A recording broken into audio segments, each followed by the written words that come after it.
बिस्मिल्लाहिर्रहमानिर्रहीम। अस्सलाम वालेकुम। उम्मीद करता हूं कि आप खैरियत से होंगे। मैं हूं आपका होस्ट नुमान खान और आप देख रहे हैं हमारा YouTube channel trending today.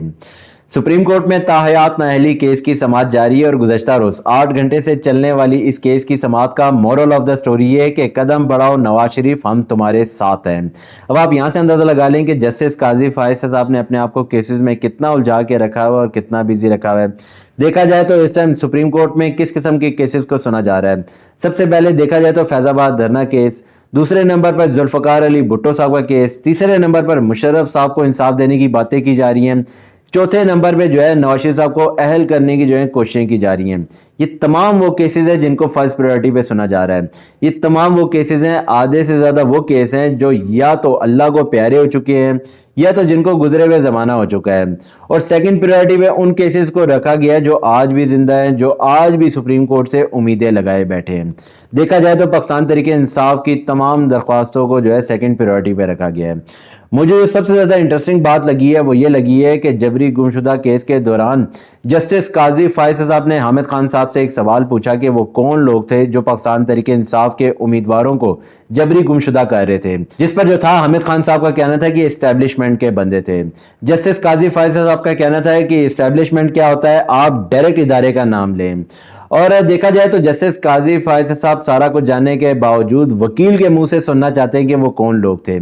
Justice काजी फायज साहब को चाहिए कि उन तमाम जजेस को जो है सुप्रीम कोर्ट बुलाएं, उनसे पूछें कि आपने किस आइन और कानून के तहत जो है वो नवाज शरीफ साहब को ताहयात नायल किया था या उनको सजा सुनाई थी।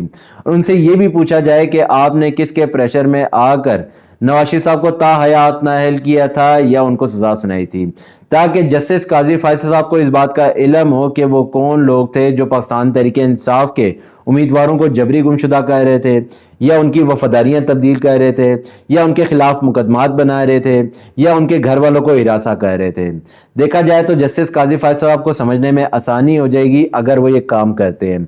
मेरी आज की जो पहली न्यूज़ है वो बेसिकली इलेक्शन के हवाले से है। न्यूज़ क्या है, पहले इस न्यूज़ की डिटेल से आपको आगाह करता चलूँ। आम इंतखाबात मुअत्तल करने की करारदाद सेनेट में कसरत राय से मंजूर। अच्छा, पहले भी तमाम सियासी जमातों की तरफ से कोशिश की जा रही थी कि इंतखाबात को जो है आगे किया जाए, इंतखाबात को मुतनाज़ा बनाया जाए, गंद घोला जाए ताकि इंतखाबात आगे हों। और देखा जाए तो अब तो जो है वो सेनेट में करारदाद जो है कसरत राय से भी मंजूर कर ली गई है। Supreme court, election commissioner, election commission बार बार ये बात जारी करता रहा कि इंतखाबात जो है 8 फरवरी को होंगे, लेकिन उसके बावजूद तमाम सियासी जमातों की तरफ से कोशिशें की जा रही थी कि इंतखाबात को आगे किया जाए। जो करारदाद मंजूर की गई हैं इस हवाले से क्या डिटेल्स हैं, पहले इस डिटेल से आपको आगाह करते चलें। करारदाद में बताया गया है कि बलूचिस्तान और खैबर पख्तूनख्वा में सूरत हाल ख़राब है। अच्छा, करारदाद में बताया गया कि बलूचिस्तान और खैबर पख्तूनख्वा में सूरत हाल ख़राब है। अच्छा, ये वही खैबर पख्तूनख्वा था जो पाकिस्तान तरीके इंसाफ के दौरे हुकूमत में इसको जो था वो टूरिज्म स्पॉट बनाया जा रहा था। किस तरह सवात में जो था वो टूरिज्म के हवाले से काम किया जा रहा था, किस तरह दूसरे इलाकों में किया जा रहा था, वो भी सबके सामने है। उस टाइम ना ही दहशत गर्दी थी, अवाम खुश थी, कारोबार चल रहा था। लेकिन देखा जाए तो अब क्या हो गया कि दहशत गर्दी ने सर भी उठा लिया, दहशत गर्द भी आ गए। मैंने आपको कहा ना कि सिर्फ और सिर्फ इन चीज़ों को देखा जाए कि किस तरह जो है इलेक्शन को मुतनाज़ा बनाने की कोशिशें की जा रही हैं। कभी दहशत गर्दी का नाम इस्तेमाल किया जा रहा है, कभी बताया जा रहा है कि सुबह के टाइम जो है वो सुबह के टाइम जो है पुलिस होती है, रात को मुसल्लह अफराद होते हैं। और आने वाले वक्तों में जो है बड़ी इंटरेस्टिंग जो है वो चीज़ें सुनने को भी आएंगी।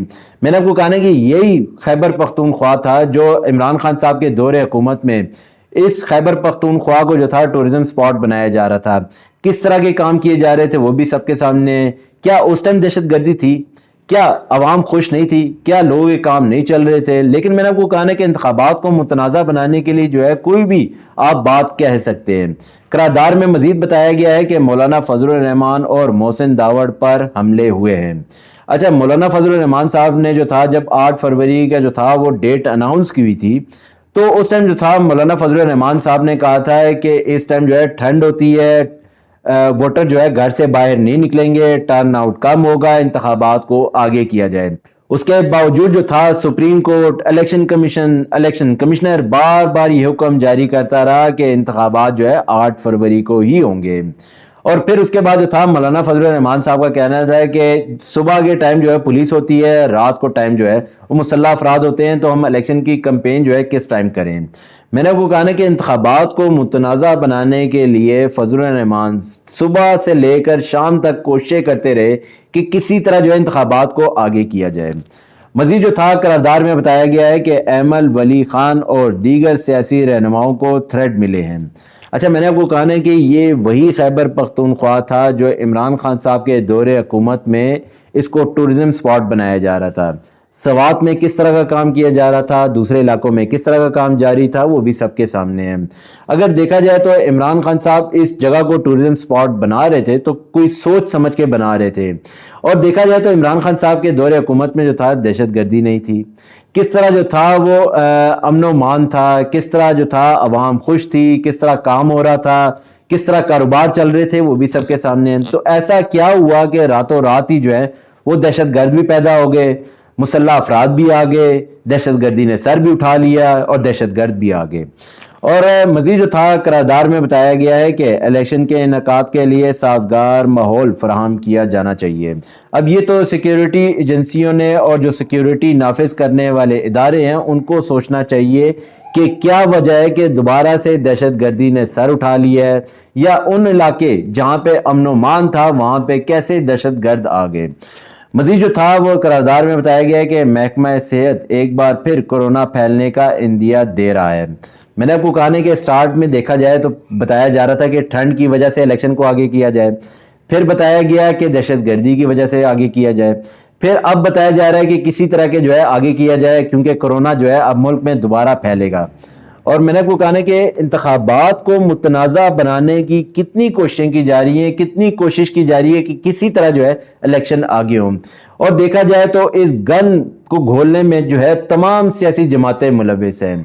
میں نے وہ کہا کہ پاکستان تحریک انصاف وہ واحد جماعت ہے جو چاہتی ہے کہ وقت پر الیکشن ہو۔ اب دیکھنا یہ کہ کیا سپریم کورٹ اپنے ہی حکم پر عمل درآمد کروا پائے گا یا نہیں، یا الیکشن کمیشن نے جو حکم جاری کیا تھا 8 فروری کا، کیا اس ٹائم پر جو ہے الیکشن ہو پائیں گے یا نہیں۔ میری نیوز جو تھی آج تک یہیں تک تھی۔ آپ اپنا خیال رکھیے گا، آپ سے پھر ملاقات ہوگی۔ ہمارے چینل کو جو ہے سبسکرائب کرتے رہیے گا تاکہ آپ کا پیار ہم تک پہنچتا رہے۔ آپ اپنا خیال رکھیے گا، آپ سے پھر ملاقات ہوگی۔ اللہ حافظ۔